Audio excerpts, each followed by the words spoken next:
Leadership doesn't have to ruin your life. You just need the right proactive tools to get ahead of those daily fires you always seem to be fighting.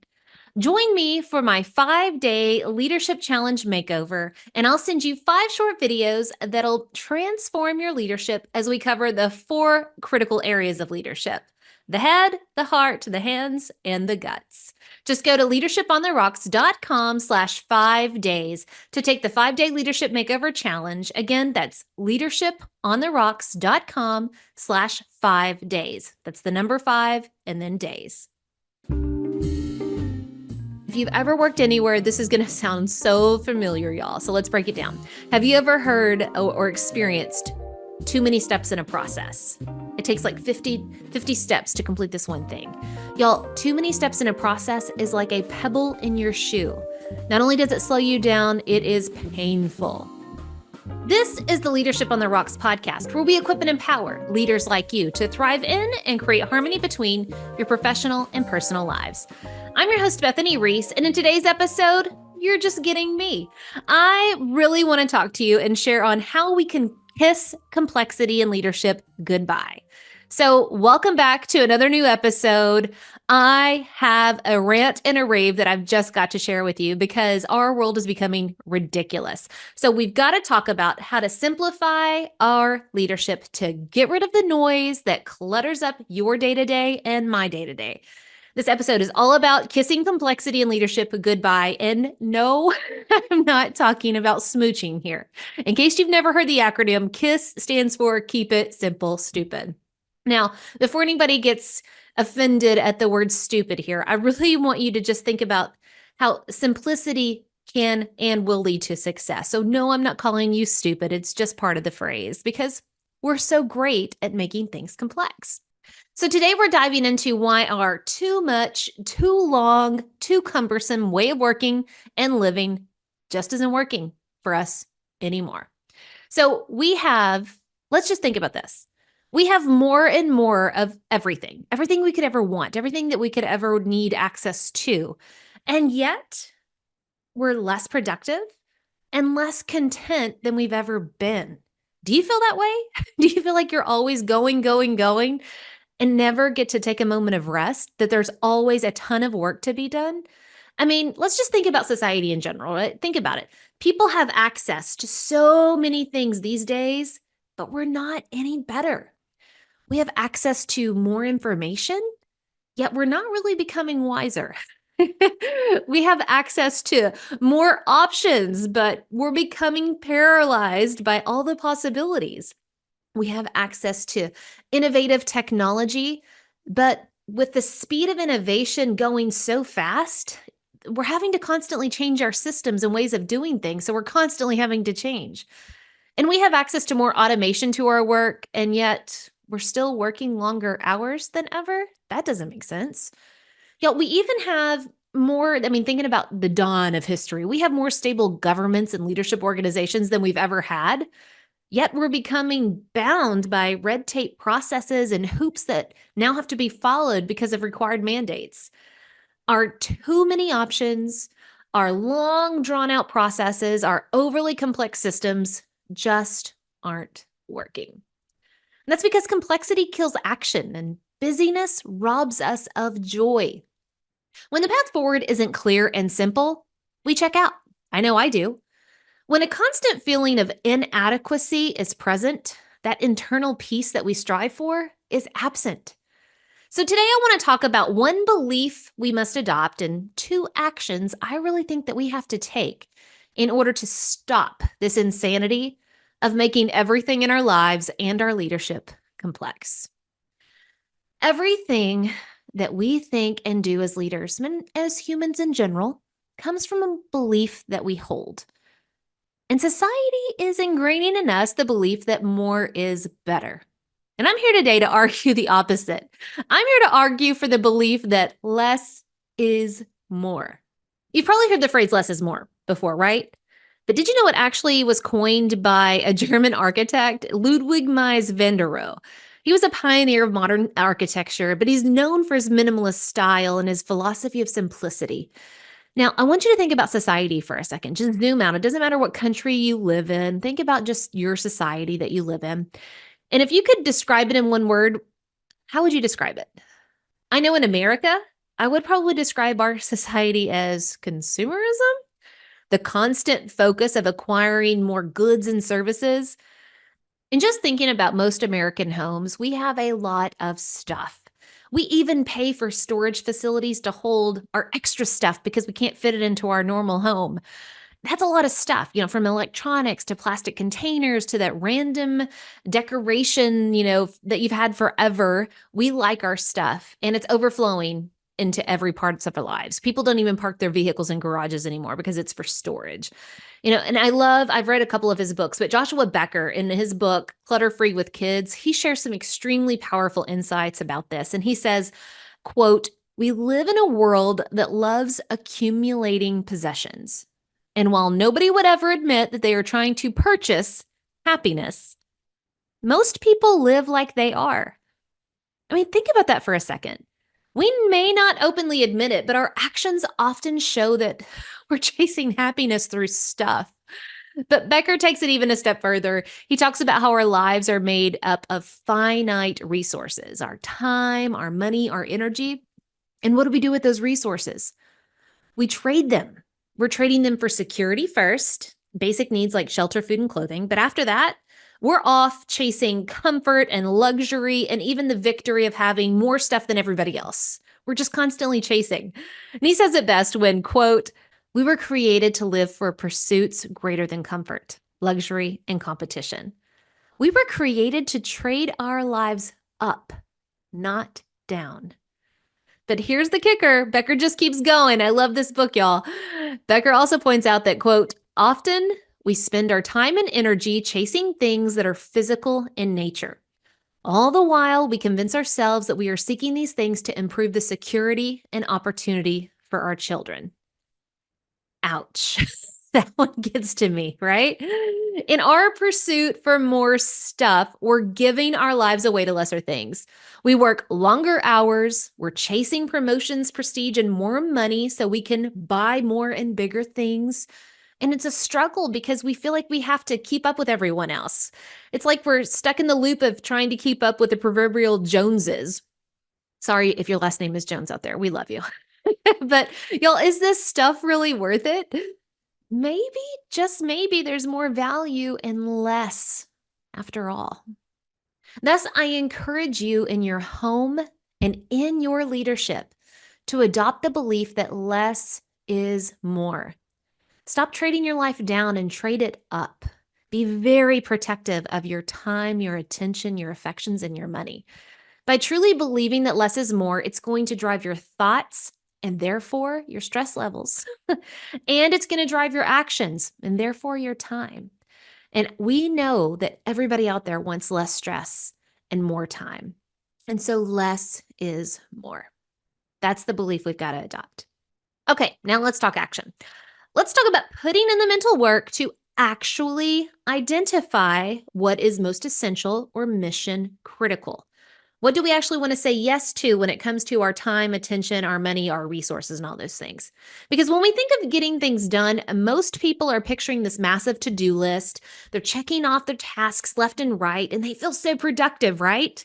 I know I do. I love checking off my to-do list. But actually, that's wrong because here's the deal. Just staying busy isn't the same as being productive. And being productive isn't the same as executing to get results. Execution is not about doing everything. It's about doing the right things. Ooh, kind of hurt myself with that one. I know I like to stay busy. But as leaders, our job is no longer to do the thing, but we're leading the people who do the thing. And the higher we rise in leadership, the more our roles shift to ensuring that our teams are focused on what is mission critical, what truly matters. Now, unfortunately, our workplaces, y'all, we have employees running in circles, completing tasks that don't move the needle. It doesn't matter what industry you're in. I bet your people are doing some stupid stuff. And yes, I'm going to call it stupid because it doesn't actually get results and it doesn't help the organization move forward. I mean, have you ever had that moment where you think, Why am I doing this? What's the point? It's so frustrating, right? That's because too often teams are doing the busy work instead of the work that actually produces the results. So, as leaders, it's up to us to clear away that clutter, and create clarity on what's truly important. Now, I love a lot of books, and I tend to hone in on specifically books that have universal principles that will always be true. And one author specifically has this when it comes to finding out what's most critical or essential, and that's Greg McKeown. In his book, Essentialism, he talks about it so beautifully. He talks about how we need to separate the trivial many from the vital few. So that's the biggest issue, right? Many of us feel like everything is a priority, and that increases our stress because we're like trying to do it all. And that's just going to lead to more stress, more burnout, poor results. So if you're leading a team, you've got to make sure that you set your people up for success by not having them work out of a state of frustration. Now, frustration is building when they think, what's important? Everything. What has to be done? All of it. When does it have to be done? Right now. Why does it matter? Because it's popular. They're constantly chasing. That increases the level of frustration. And so that's not where you want your people operating. You don't want them constantly frustrated with that busyness. And because if that persists, you're going to lose valuable employees. It's going to ruin your company culture. And so that is a huge reason why we have to fight against the busyness and focus on the vital few. And so, as a leader, you've got to identify what's mission critical. Fight to identify what's most important. And it's not just about telling people what to do, it's about empowering them to cut through the noise and to focus on the essential work that actually drives results. It's also empowering them to say no to this so they can say yes to that. Teams that are laser focused on what matters most, those are the teams that win. And one of my favorite biblical examples of this is in Nehemiah. I love the book of Nehemiah and everything that it teaches about leadership. So Nehemiah was in exile in Babylon, and he gets permission from the king to come back to Jerusalem in order to rebuild the walls. He's so brokenhearted that his beloved ancestral home does not have walls to protect it from enemies. Now, while he's there trying to rally everybody together to build back the walls of Jerusalem, he has enemies that are constantly coming to distract him, right? They're like, why don't you come down? Hey, let's talk about this and all of these things. And here was his response. I love it so much. He says, quote, I'm doing a great work and I cannot come down. He looks at everybody that's trying to pull his time and attention and his resources, and he's like, get away. I'm doing a busy work. I cannot come down. Nehemiah knew what was mission critical, and he refused to get sidetracked by distractions. I love that so much. So let's be the kind of leaders who know when to say no, even to good opportunities, so that we can focus on what's vital. When we do that, we empower our teams to contribute at their highest level, adding real value and achieving real results. That's how you win, by knowing what's mission critical and cutting the rest of it out. All right. So, in our goal to make things more simple, we've talked about the belief that less is more. We've talked about action number 1 of actually identifying what is most essential or mission critical. All right. If we're going to truly kiss complexity goodbye, there's a third thing I want to talk about. It's an action, and it is to streamline the work. This is where being efficient comes in. Efficiency means getting the maximum work done with the minimum wasted resources. So to make that happen, you got to streamline the work. But what does streamlining really mean? I mean, it's simple. It's cutting out the clutter and focusing on not only what's most essential, but it's focusing on the tasks to make it the smoothest and easiest way possible of getting those things done. And think of it like this. When you streamline, you're finding the best and most direct path between points A and B. You don't want all the loop-de-loops. You just want a straight line. How do I get from A to B? No detours, no roadblocks, no bottlenecks. That's a big one. Just a clear path that gets you the biggest return on your investment of time and energy. Now, I told you I love Greg McKeown. He wrote the book Essentialism, talking about you got to do the right thing for the right reason at the right time. But he has a second book called Effortless, where he poses an absolute game-changing question. What if this could be easy? Ooh, what if this could be easy? Imagine that. What if the work we did didn't have to be so deadgum complicated, bogged down by red tape and endless steps in the process? What if we could make the workflow smoothly? Streamlining is all about creating that flow, a smooth, uninterrupted progress where every part of the process is connected. But there's some common things that stop that flow. And if you've ever worked anywhere, this is going to sound so familiar, y'all. So let's break it down. Have you ever heard or experienced too many steps in a process? It takes like 50 steps to complete this one thing. Y'all, too many steps in a process is like a pebble in your shoe. Not only does it slow you down, it is painful. Now, another thing that can slow down the work is too much possessiveness. Think of a basketball player who refuses to pass the ball. Y'all, teams win, not individual players. We have to work together. Another obstacle is too little clarity on the goal. It's like getting a box of materials without any idea of what you're supposed to build. It's like the makerspace. I don't know what I'm supposed to build. And another one is having too many choices. Have you ever been in the cereal aisle at the grocery store? Yeah, there's too many options. You can literally have analysis paralysis of just like, I don't know which one to choose. There's so many possibilities. Another one is having too few decision makers. This is classic bureaucracy. No one wants to make the call because no one wants to get pinned or blamed later for it. They don't want to take ownership of it, and therefore nothing moves forward. Oh, that happens so often. Another one is too much turnover in leadership. It's like having a new boss every couple of years with a better way of doing things. That constant change kills momentum. Now, here's where the real frustration kicks in. People are working hard. They're probably even pulling longer hours. But at the end of the day, they feel like they haven't made any real progress. And why do you think that is? It's because the day-to-day tasks that they're doing are complex, they're disconnected, and they're definitely not streamlined. Sound familiar? I'm sure it does. In most organizations, new mandates, processes, and procedures get added to the pile, but nothing ever gets taken off. We just keep piling on more and more complex tasks, often thanks to some new political mandate or company-wide initiative, but we're not removing things. That is unsustainable. We're burning out our people. It's time to change that. So let's streamline the work. Let's simplify the process, eliminate the noise, get back to doing what really matters. And when we do that, not only are we going to get more done, we're going to get the right things done. And everyone feels the difference. Okay, so now let's talk about bringing all of this together. It's our job to be advocates for simplicity and efficiency. We have to focus on what's most essential and mission critical and find the most streamlined path between point A and point B. Now, you've heard me mention this book before because I love this book too, Michael Hyatt's Free to Focus.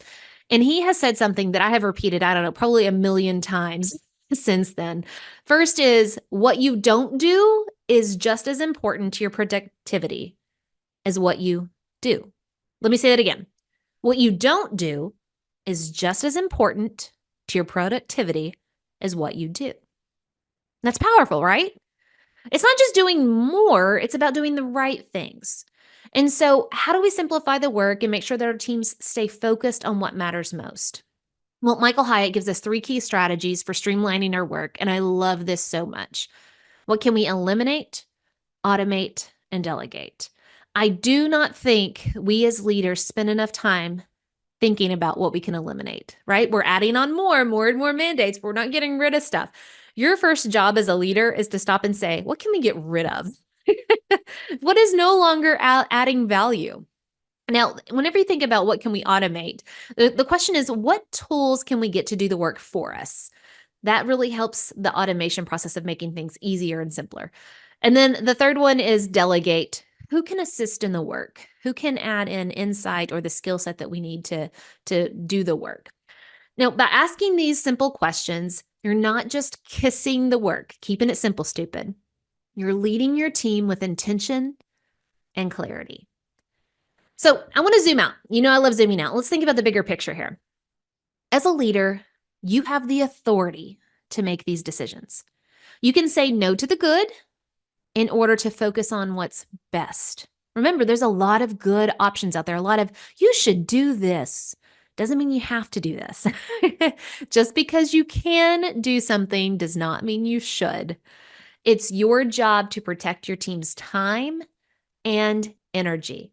And that starts with simplifying how the day-to-day work is done. So ask yourself, how can I KISS this process? How can I cut down a complex process to its essential steps? What really matters? And a great way to keep things simple is by limiting the steps to 3 or 4 and creating a one-page visual summary of that process. That's going to help anchor the message in the process and make it stick so that people can actually implement it with fidelity. Now, that one-pager, I love it. Y'all know I love it. That is a great way to be efficient with your communication. I mean, think back to school when you had those posters in the classroom, and when the test day came, your teacher would take down that poster, but you could still visualize it and see it up there on the wall, and that would help you, answer the questions. That is the power of a visual. It simplifies and cements even the most complex ideas. And now there is a book that I just read a couple of months ago called Brief by Joseph McCormick. I love this book, but he touches on that too. He talks about we use too many words, we're using too many steps, too many processes. We need to be brief. And he points out that we're all inundated with all this information and we are absolutely plagued by distractions. So his solution is just keep your messages clear, concise, and compelling. And then he loves the one pager. If it can't fit on one page, it's too complex. Simplify it, KISS it. And so it's about cutting through the noise and giving people the information they need and that they can actually absorb. They can't absorb all of those 50-step processes. They won't do it. They will not read those emails. And speaking of, let's talk about communication. Let's talk about those emails. We receive such lengthy emails that really could probably be summarized in like a paragraph or 2, right? People, I've said this before, people don't read more than 5 or 6 lines of email. So KISS your emails. And for the love of God, be very careful with reply all. Whenever you reply, thanks. If I am a leader and let's say I lead a team of 10 people and everybody replies, thank you for whatever, that's now 10 extra emails that I have to see and look at because I'm not sure what the context is until I open it up and then I read it and I'm like, oh, it's just a thank you. Be very careful with your reply alls and your replies and how you're communicating. We got to get rid of that CYA culture of email. Yes, it's important to have accountability, but emails, they're taking over our lives and our work days, y'all. We got to KISS our emails. So think about treating your emails more like a birthday party invitation. Keep it short, simple, to the point, highlight the main points. And if your people need the details, give them a way to find it. That's where an attachment could come in. But also make sure that you prep your people for that. If you just automatically start sending these blunt emails, they're probably going to read in that you're like frustrated or there's a tone about you that they don't, what did I do? So be proactive with explaining, hey, I want to cut down our emails. It's wasting a lot of our time.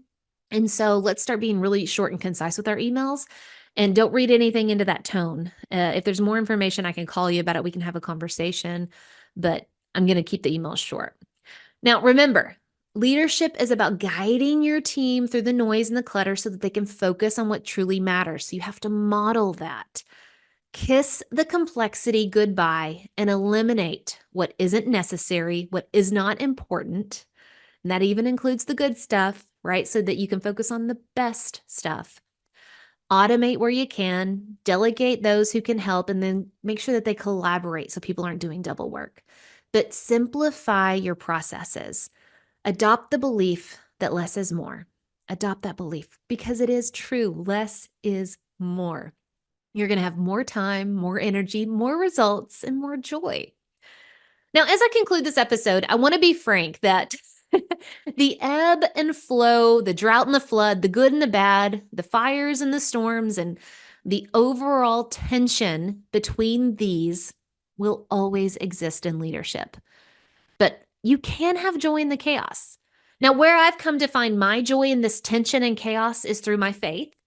I recognize I'm always a work in progress, and God made me for such a time as this. I don't have to be perfect. I just need to be present, and I need to be authentic and vulnerable and lead through that with authenticity and vulnerability. I'm there to simplify the complex, and I'm there to fight the good fight and to serve the people and be a good steward of what God's given me. I truly believe that less is more, that very few of what pulls for our time and attention is actually essential. And then the work can truly be easier than it is. But as leaders, we have to be willing to stand against the ever-present pressure to do it all and to be it all. We have to be willing to stand alone if that's what it takes to make the complex more simple. By fighting the good fight for simplicity, we're actually being a good steward of our team, our time, and our talents. So, as we close today's episode, I want to read you the paradoxical commandments that were written by Kent M. Keith in 1968 as part of a booklet for student leaders. Y'all, this thing is old, but it is true. It has been circulating for more than 50 years, and it has inspired so much, and I hope it inspires you too. So, the paradoxical commandments by Dr. Kent Keith. People are illogical, unreasonable, and self-centered. Love them anyway.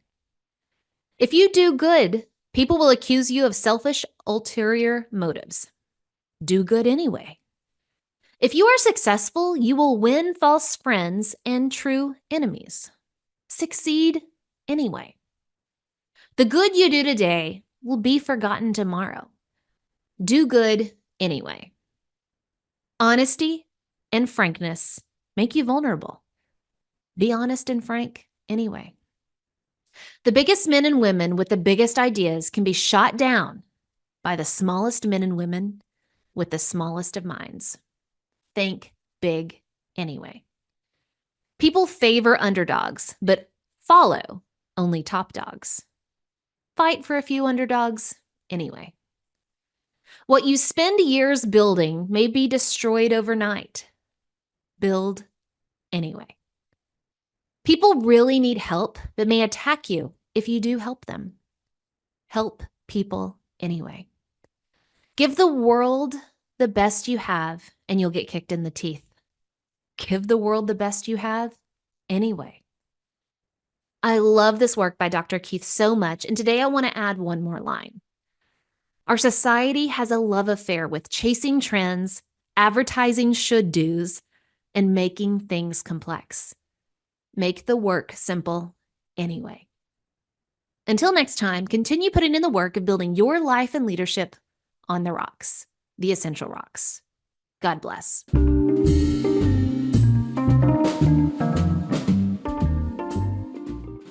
Remember, the most essential rock you can build your life and leadership on is the rock of Jesus Christ. Today's Bible verse comes from Ecclesiastes chapter 7, verse 29, from the Good News Translation. This is all that I have learned. God made us plain and simple, but we have made ourselves very complicated. Hey, it's Bethany again. If you're enjoying the Leadership on the Rocks podcast, be sure to subscribe and follow so you don't miss a single episode. Also, be sure to rate the show. We hope to earn 5 stars in serving you in leadership, and through your ratings, it'll help us get the word out about what we do here at Leadership on the Rocks. If you feel this podcast is helpful, be sure to share it with your friends, family, and coworkers, or anyone who wants to grow in leadership, but also have harmony between their work and home life. Thanks, and I'll see you again in the next episode.